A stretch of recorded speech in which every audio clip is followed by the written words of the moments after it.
ఈ వీడియోలో contact lens లో ఏ కాంటాక్ట్ లెన్స్ అయితే మనకు ఐస్ కి హెల్దీ అనేది ఈ వీడియోలో తెలుసుకోండి. నేను ఇప్పుడు చెప్పబోయే ప్రాపర్టీస్ అన్ని కూడా మీరు కొనబోయే కాంటాక్ట్ లెన్స్ ఉండేలా చూసుకోండి. మొదటగా కాంటాక్ట్ లెన్స్ మెటీరియల్ కి వాటర్ కంటెంట్ అనేది ఎక్కువగా ఉండాలి. మీరు కాంటాక్ట్ లెన్స్ పెట్టుకునే కార్నియాకే 78% వాటర్ కంటెంట్ అనేది ఉంటుంది. రిమైనింగ్ 12% మాత్రమే కార్నియా ప్రాపర్టీస్ ఉంటాయి. అలానే మీరు తీసుకునే కాంటాక్ట్ లెన్స్ మెటీరియల్ కూడా మెటీరియల్ ప్రాపర్టీస్ కంటే వాటర్ ఎక్కువ ఉండేలా చూసుకోండి. లేకపోతే త్వరగా ఐస్ డ్రై అయిపోతాయి. నెక్స్ట్ ఆక్సిజన్ అనేది మెయిన్ ఇంపార్టెంట్. కంటికి ఆక్సిజన్ అనేది మీరు కాంటాక్ట్ లెన్స్ పెట్టుకునే కార్నియా నుంచే అందుతుంది. ఆక్సిజన్ తగ్గితే హైపాక్సిక్ కండిషన్స్ ఏర్పడతాయి. ఐస్ రెడ్ గా అవడం, ఐస్ డ్రై అయిపోవడం, కంటి లోపల ఉండే సన్నటి రక్తనాళాలు స్వెల్లింగ్ వచ్చే ఛాన్స్ ఉంటుంది. మీరు తీసుకున్న కాంటాక్ట్ లెన్స్ కి ఆక్సిజన్ 90 dK/T కంటే ఎక్కువ ఉంటే అవి చాలా బెస్ట్. మెటీరియల్ క్వాలిటీ చాలా important. Group A, group B non ionics ఖచ్చితంగా అయి ఉండాలి. బ్యాక్టీరియా డిపాజిట్స్ ని అట్రాక్ట్ చేయకుండా ఉంటాయి. కాలక్రమేణా లెన్స్ శుభ్రత, కంఫర్ట్ మరియు సేఫ్టీని పెంచుతుంది. Next aspheric design. ఈ ఆస్పెరిక్ లెన్సెస్ అబ్రేషన్ కరెక్ట్ చేస్తుంది. ఈ డిజైన్ మీకు క్వాలిటీ విజన్ ని పెంచుతుంది.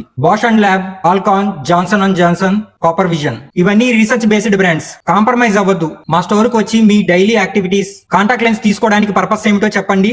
మీకు ఏది బెస్ట్ అనేది మేమే చూసిస్తాము. లేదా కాల్ చేయండి, ఫ్రీ డెలివరీ సర్వీస్ ఉంటుంది.